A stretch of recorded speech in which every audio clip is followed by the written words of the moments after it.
Since I was 15, I've supported myself and never accepted a single dollar from my family. At 25, I finally bought my first home, and my parents dragged me to court for ruining my brother's future. Okay, picture this, your own parents, the people who are supposed to protect you, who raised you.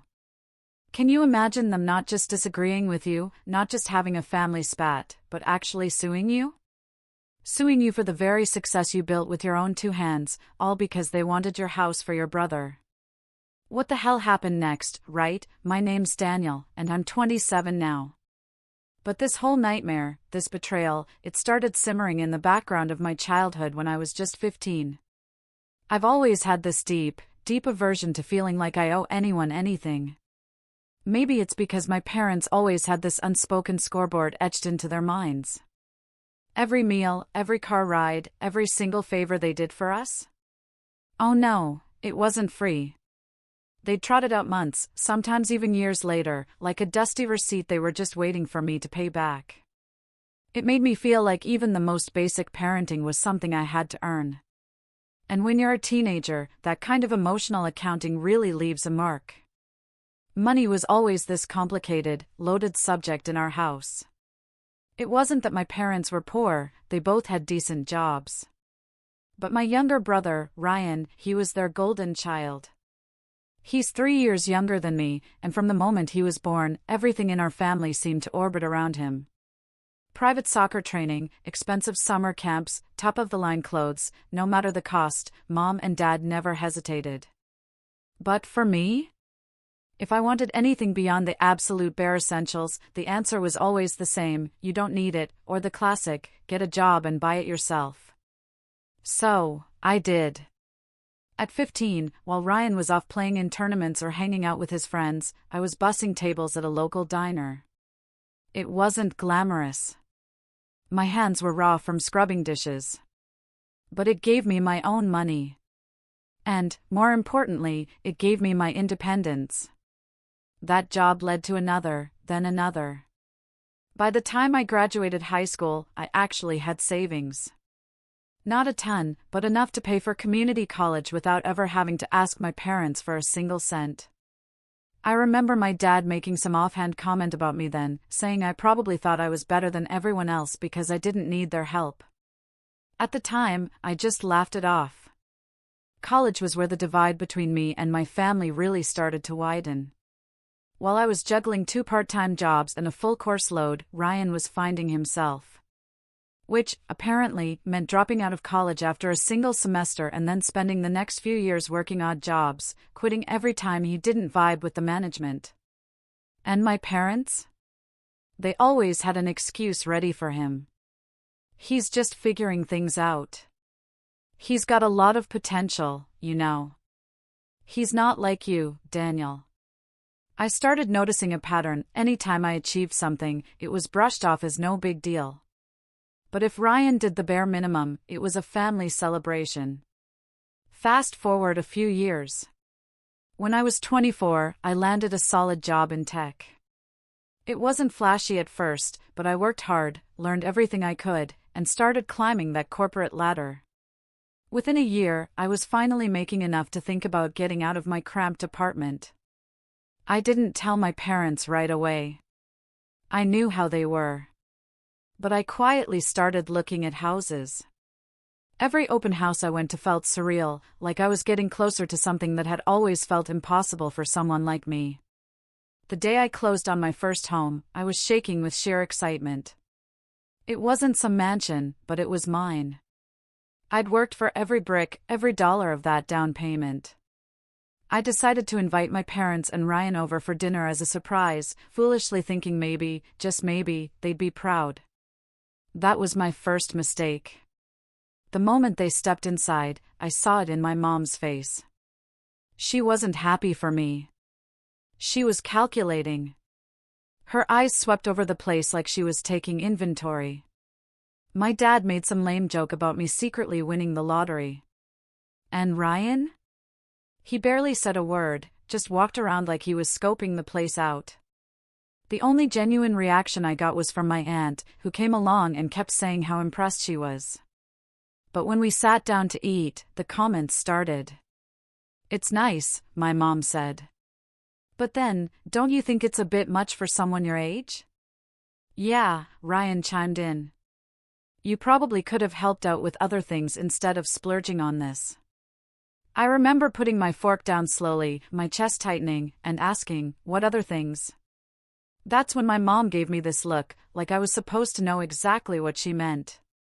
Your brother's been talking about going back to school, she said, her voice laced with expectation. But you know how expensive that is. She paused. We thought maybe, well, you've got this big house now. You could have chipped in a little to help him get a head start. It hit me like a slap across the face. Not once had they asked if I needed help with my down payment, my furniture, my bills. But now that I had something to show for myself, it was already being mentally allocated to Ryan. I tried to keep my voice steady. I worked for this. I didn't take anything from you. Why should I be expected to pay for Ryan's choices? The air got tense.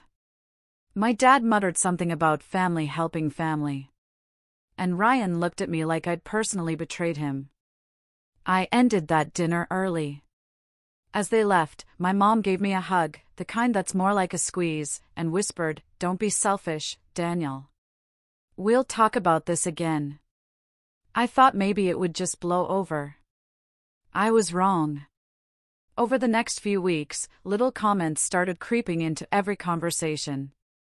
My mom would call and say things like, "Ryan's been looking at classes, but we just can't make it work without some help," adding, "And it's such a shame when people in the family have the means to help and just don't."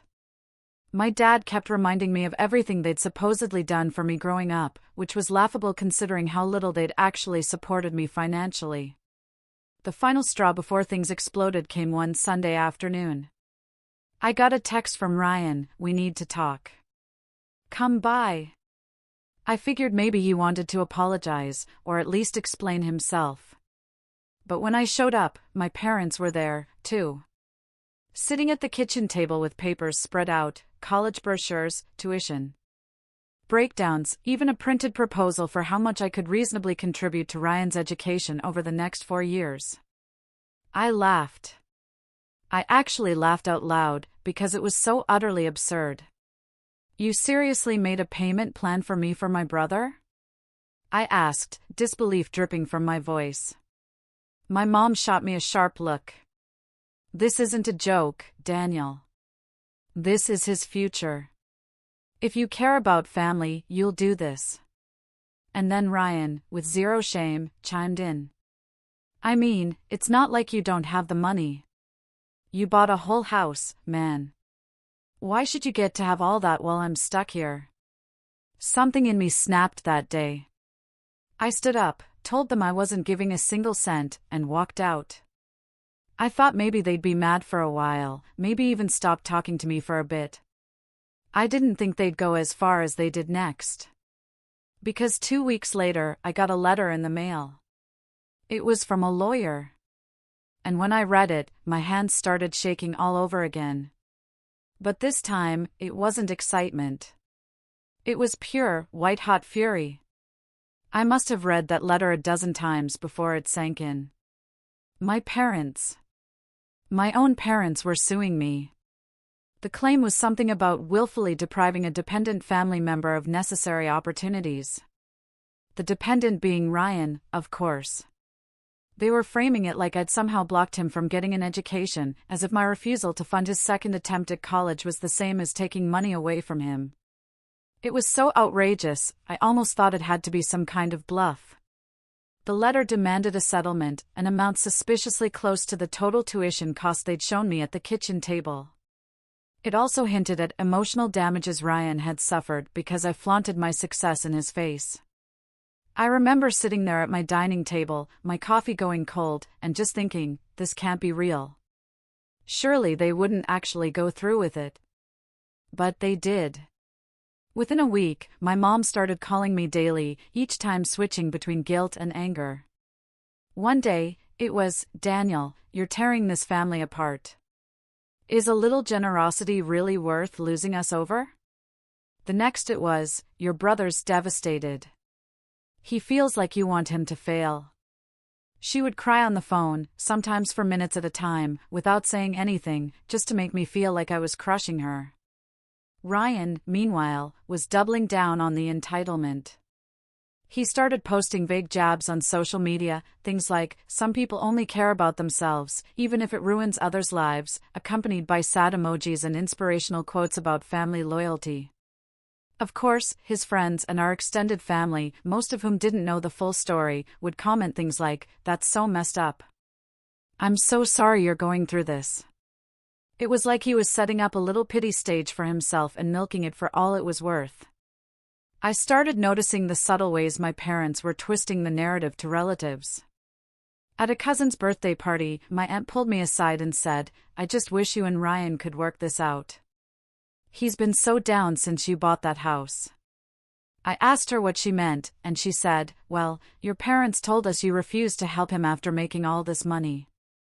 No mention of how I'd been on my own since I was a teenager, or how Ryan had blown multiple chances already, just the edited, family-friendly version that made me look cold and selfish. It got to the point where I started dreading family events. At my grandmother's Sunday lunch, I overheard my dad telling a neighbor that Daniel's gotten too big for his boots and forgot where he came from. I tried to let it roll off my back, but it was harder than I thought. I wasn't just being painted as the villain. I was being erased. Years of struggle, every sacrifice I'd made, every hour of overtime, none of it counted. The only thing that mattered to them was that I wasn't bending to their will. One night, Ryan actually showed up at my house unannounced. He didn't even knock, just stood outside ringing the doorbell until I opened it. He looked smug, like he'd been waiting to deliver a perfectly rehearsed line. "You know you're going to lose, right?" he said casually. "Mom and Dad have the lawyer, and the family's on their side. It'll be easier if you just pay up now and save yourself the embarrassment." I couldn't believe the arrogance. I told him to leave, and when he didn't move, I stepped outside and shut the door behind me. We stood there on my front porch, him with that half-smirk, me trying to keep my voice level. "You're not entitled to my money, Ryan," I said. "You've had chance after chance, and you've thrown them away. This is on you, not me." That's when he said something that really lodged itself in my brain. "You only got here because you had it easier than me. Mom and Dad were harder on me. I deserve a fair shot, too." Easier. He actually thought my life had been easier. I stared at him for a long second before saying, "If you think I had it easy, you weren't paying attention." Then I went back inside and locked the door. From that night on, things ramped up even more. My parents stopped calling directly and started going through other people, aunts, uncles, even my grandmother. I'd get voicemails like, "Sweetheart, your mom says this is just a misunderstanding. Maybe if you sent your brother a little something to get started, we could all move on." Or, "Daniel, you know, your father's blood pressure isn't good. This stress isn't helping." Every single one was another attempt to wear me down. Meanwhile, the lawsuit was moving forward. I had to hire my own lawyer just to defend myself from my own family. Every document that came through had their names on it, my parents, my brother, in black and white. It didn't matter that it was absurd or that I knew I'd win. The emotional weight of it was crushing. At night, I'd lie in bed and wonder how the same people who were supposed to protect me could turn into this. And then came the moment I realized they weren't just trying to get money from me. They were trying to take something much bigger. It started with a voicemail from my realtor, of all people. She sounded concerned. She said she'd gotten a strange inquiry about my house, asking if it was available for purchase or rental because the current occupant might not be there much longer. She didn't give me a name, but I didn't need one. There were only 3 people who knew exactly how to hit me where it would hurt the most. I called my realtor back immediately, and she confirmed what I already suspected. The inquiry hadn't come from some random stranger. It had been my mother. She had actually called my realtor, pretending to be a friend of the family, and asked about my house as if she was just curious. But my realtor, sensing something odd, pressed her a bit and found out that my mom had hinted I might not be able to keep the property much longer and that it would be a shame if it went to waste when another family member could use it. My chest tightened. A cold knot formed in my stomach. Another family member, there was no mistaking who she meant.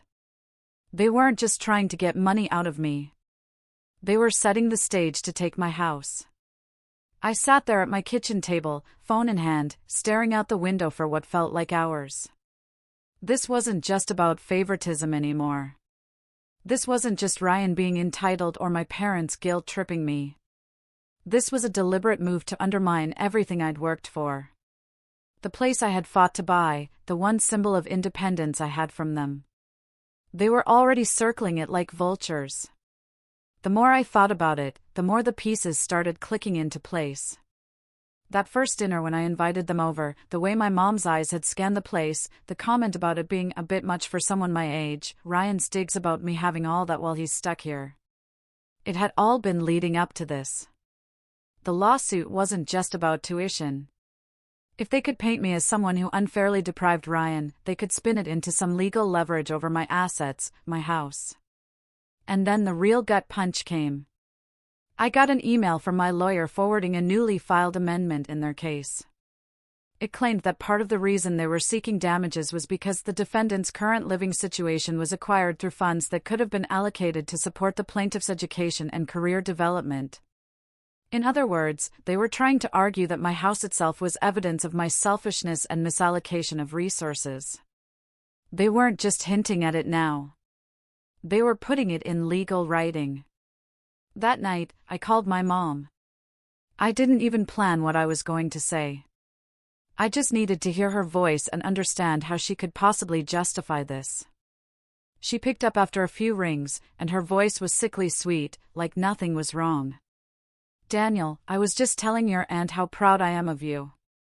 "Cut it, Mom," I said, my voice shaking. "Why did you call my realtor?" There was a pause. Then, without missing a beat, she sighed. "I was just looking out for the family. If things don't go your way in court, it would be better if the house stayed with someone in the family instead of strangers. You know, Ryan would take good care of it." I felt my jaw clench. "You're planning for me to lose my home before the case is even over? You've already decided I'm guilty." "It's not about guilt, Daniel. It's about doing what's right for your brother. He's been through so much." "So much?" I cut in, my voice rising. "He's had every opportunity handed to him while I've been on my own since I was a teenager. I worked for this house. You never helped me. Not once. And now you think you can just take it?" Her tone shifted, sharper now. "Don't be dramatic. You wouldn't be where you are without how we raised you.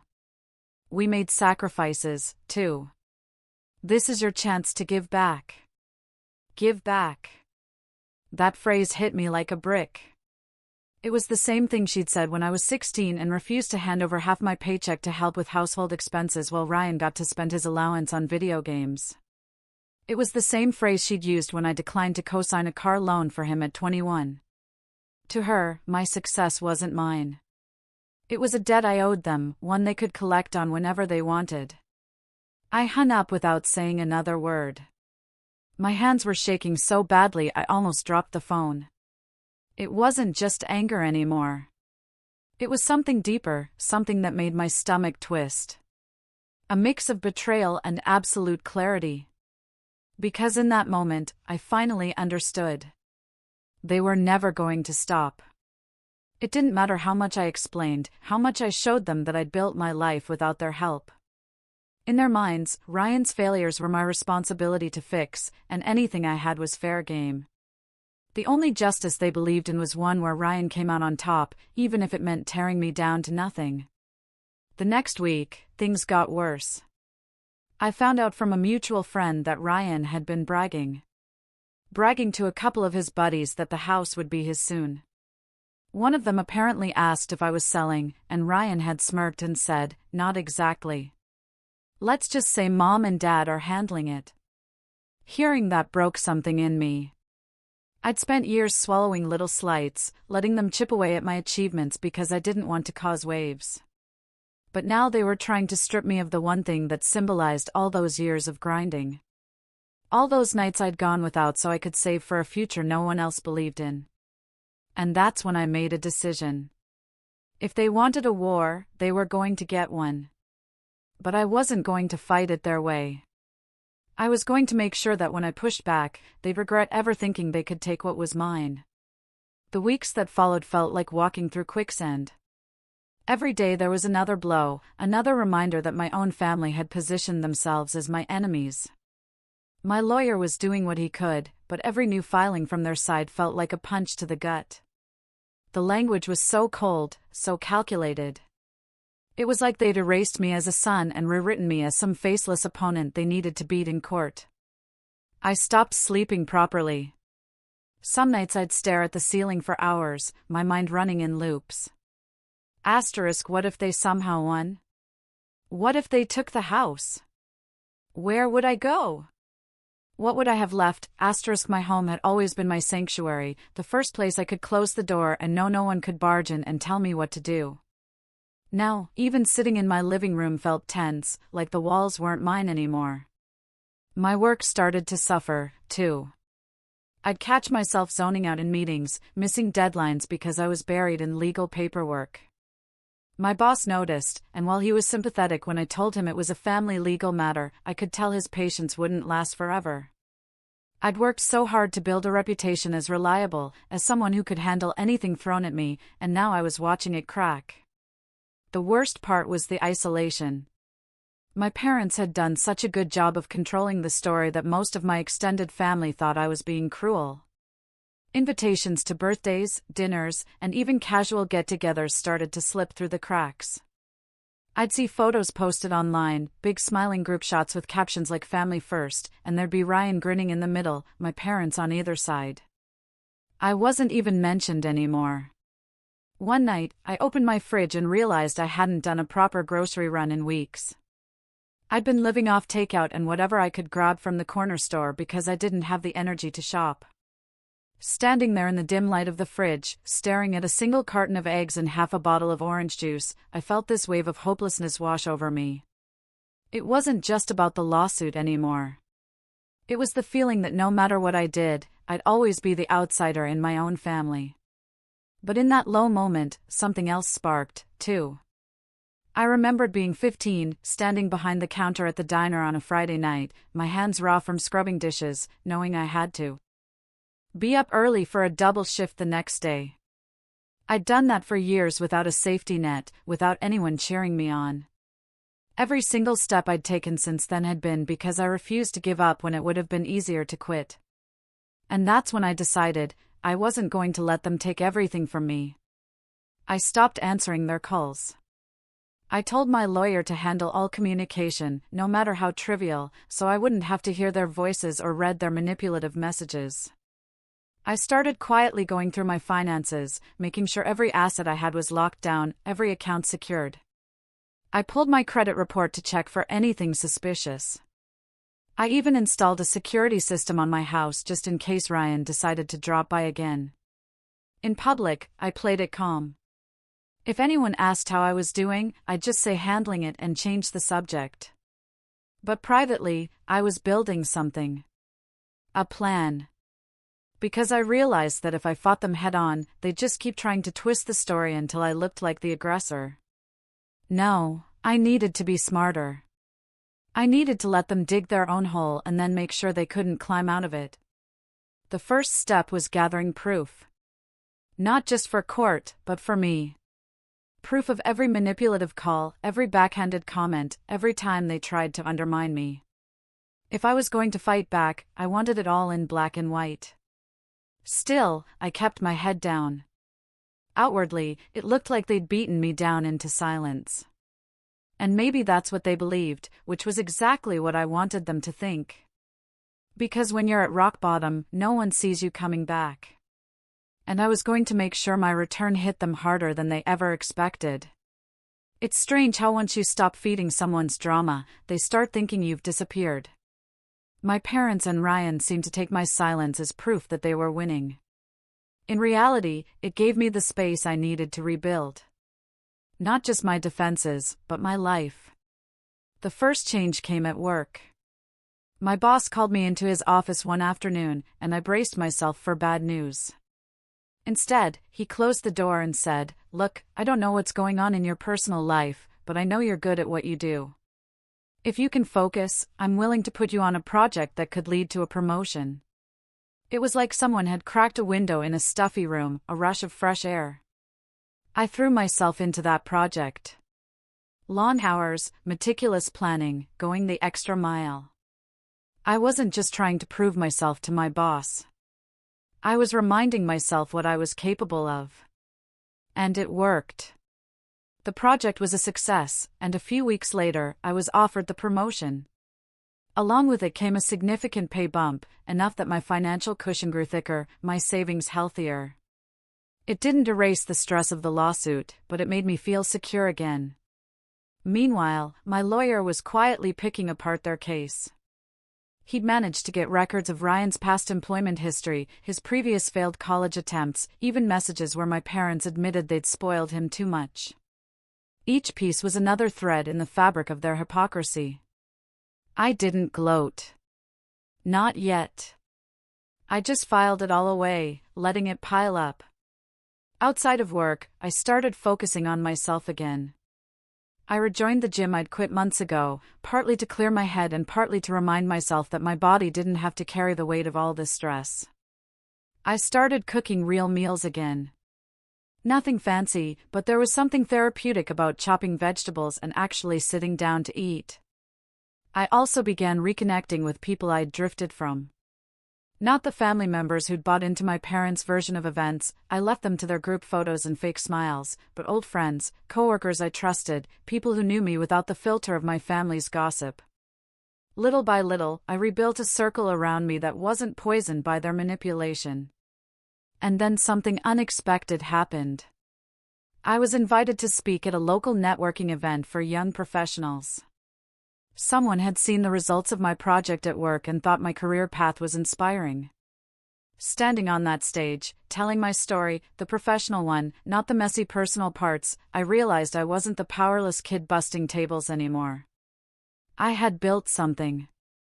And no matter what my family thought they could take from me, they couldn't take that. With every win, big or small, I felt the balance shifting. My parents still had their lawsuit. But outside of that courtroom, their control over me was slipping. They couldn't guilt me into calls I wouldn't answer. Couldn't twist my words if I didn't give them any.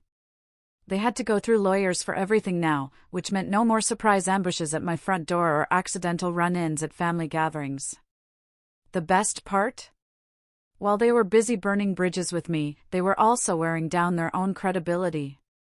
A mutual acquaintance let slip that some relatives were starting to question why my parents were dragging me through court instead of helping Ryan get his life together. Apparently, Ryan had been bragging so openly about getting the house that even people on their side were starting to see how bad it looked. That was when I knew I wasn't just surviving anymore. I was gaining ground. My career was stronger. My finances were secure. And I had allies who saw through the lies. I was in a position now where I didn't have to react to their moves. I could plan my own. And as much as I wanted to strike back right away, I forced myself to wait. Because timing, I realized, was everything. Let them think I was just living my life, moving on. Let them keep underestimating me. Because the next time I made a move, it wouldn't just protect what was mine. The turning point came on a Tuesday afternoon, of all days. I was leaving a client meeting when my phone buzzed with an email from my lawyer. The subject line read, "Discovery request, opposing counsel error." Inside was a forwarded thread. My parents' lawyer had accidentally copied my attorney on an email chain that was meant to be internal between their side. And in it was a gold mine. The chain was mostly logistics, timelines, filing deadlines. But buried halfway down, there was a message from my mother to their lawyer that made my pulse quicken. She'd written, "We need to make sure Daniel's house is included in any settlement. Ryan has already been in touch with a realtor friend who can list it as soon as it's signed over.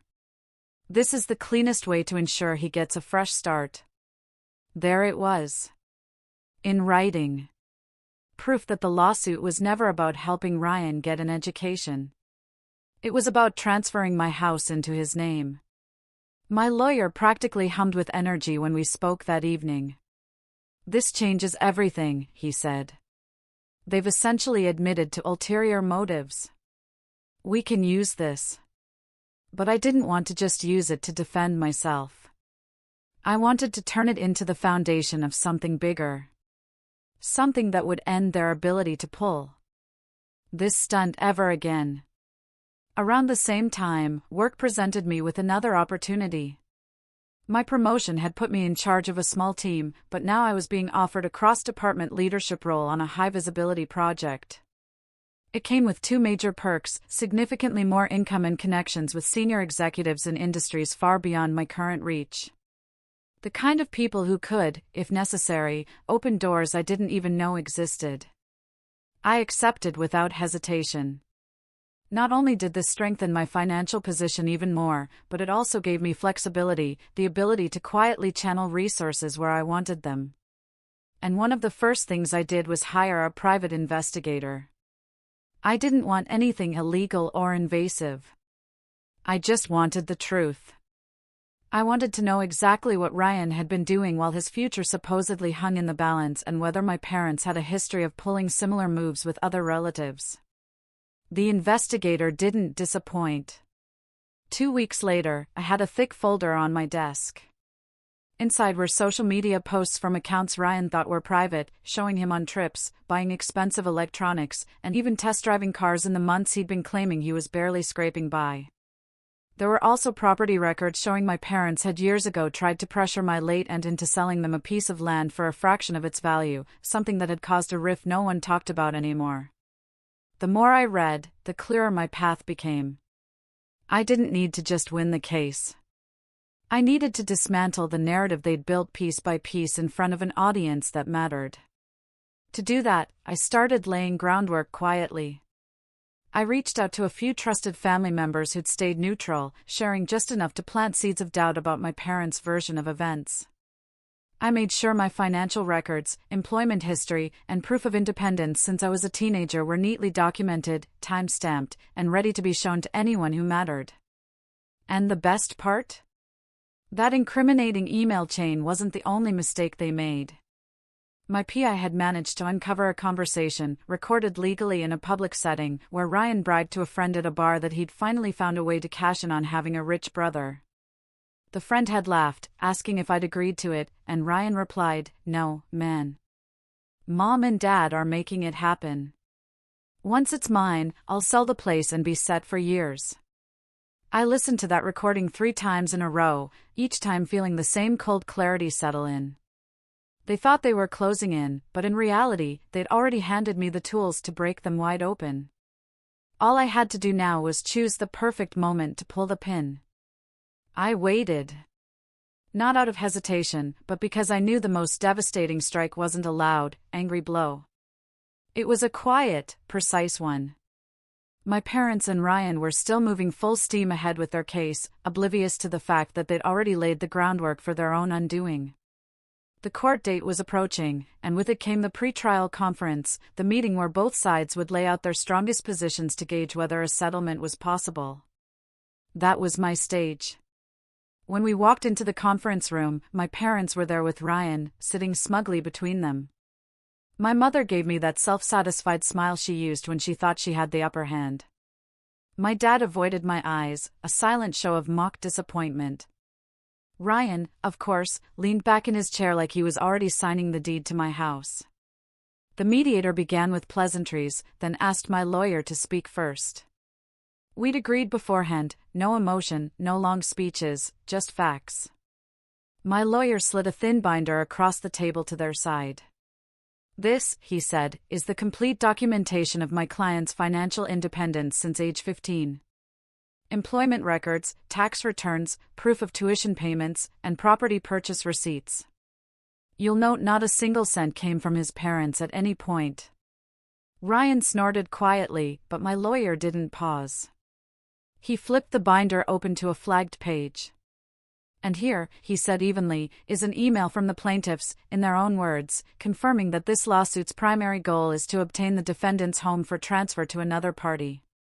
My mother's face drained of color so fast it was almost comical.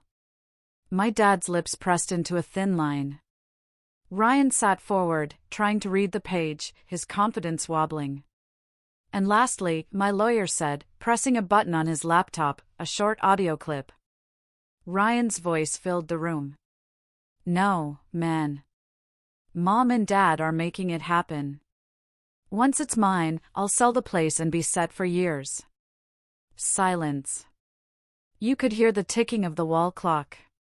My lawyer let it hang for a good 5 seconds before saying, given these facts, we believe the court will not only dismiss the case, but will find grounds for filing a countersuit for damages, including legal fees and reputational harm. The mediator cleared his throat and looked at their lawyer. Do you wish to respond? Their lawyer's face was tight, his jaw working like he was chewing on nails. He leaned toward my parents, whispering urgently. My mother shook her head rapidly, eyes darting to me with something that looked almost like fear. Ryan muttered something under his breath that made my dad glare at him. Finally, their lawyer straightened up. We'll need a moment to discuss this privately. They left the room. I sat there, my hands folded, not saying a word. Inside, I felt that strange, satisfying calm that comes when you know the fight is already over. 10 minutes later, they came back in, their expressions carefully blank. We're willing to withdraw the lawsuit, their lawyer said stiffly, with each party covering their own legal fees. My lawyer didn't even look at me before replying. That's unacceptable. We have clear evidence of malicious intent and will proceed with our countersuit unless we receive a written apology, a public retraction of all prior statements made against my client, and full reimbursement of his legal costs. Ryan's head snapped toward my parents. We're not. Yes, we are, my mother cut in, her voice tight. And that was it. In that room, they caved. I didn't raise my voice, didn't gloat, didn't even look at Ryan as he sat there fuming. I let the paperwork speak for me. By the end of the week, I had the apology letter in my inbox, a clumsy attempt at sounding sincere, and the reimbursement check cleared shortly after. But that wasn't the true revenge. The real blow landed when I sent copies of the apology and the incriminating evidence to the handful of relatives who had iced me out over the past year. No explanation, just the documents. Within days, the phone calls started coming, not from my parents, but from those same relatives, awkwardly checking in, clearly realizing they'd bet on the wrong horse. I didn't answer most of them, because the point of revenge, I realized, wasn't to win them back. It was to make sure they understood that I didn't need them and that trying to take me down only made me stronger. The fallout was fast and it was ugly. Though, for once, none of it was mine to deal with. Word of what had happened spread through the family faster than I expected.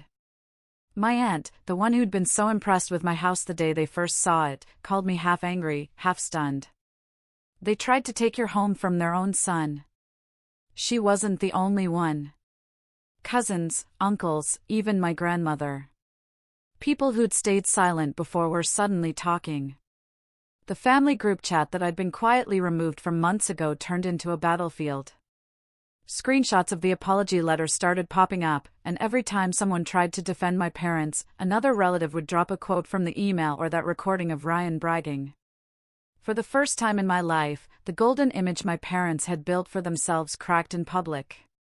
They stopped showing up to family gatherings, not because they weren't invited, but because they couldn't stand the questions. My mother, who had once relished being the center of attention, started avoiding calls from her own siblings. My dad became quieter, grayer somehow. No longer the booming, self-assured man who used to laugh at my independence. And Ryan? He took it the hardest. His so-called friends, the ones he bragged to about cashing in, started distancing themselves. Without the house, without the settlement, he had nothing to show for the months he'd spent circling me like a shark. I heard through the grapevine that he'd moved out of my parents' house for a bit, then quietly returned when rent and bills proved too much. The smugness I'd seen in his eyes at that pre-trial conference was gone. Now, when our paths occasionally crossed, usually at some unavoidable family obligation, he barely made eye contact. The check they sent me covered every cent of my legal fees. But it was the apology letter that I kept tucked away in a drawer. Not because I needed the validation, I didn't, but because it was proof. Proof that no matter how much they tried to rewrite history, there was a moment where they had to admit they were wrong. I didn't seek reconciliation. I didn't move past it for the sake of family harmony. Instead, I built further on the life I'd been creating. Work kept growing. My circle of trusted friends stayed tight. And my home remained exactly where it belonged, mine. Sometimes, when I'm sitting on my porch in the quiet of the evening, I think about that first dinner when I invited them over, back when I thought they might be proud. I think about how quickly the masks came off when they saw what I'd built without them. And I realized that the real victory wasn't just keeping my house or winning the case. It was proving beyond any doubt that I never needed them to succeed, and that no matter what they tried, they could never take that away. And that's when I lean back, smile to myself, and think, this home will never have their name on it. Seriously, what would you have done in my shoes? Have you ever had family members turn on you in a way you never expected? Tell me what you think in the comments below. I really want to know.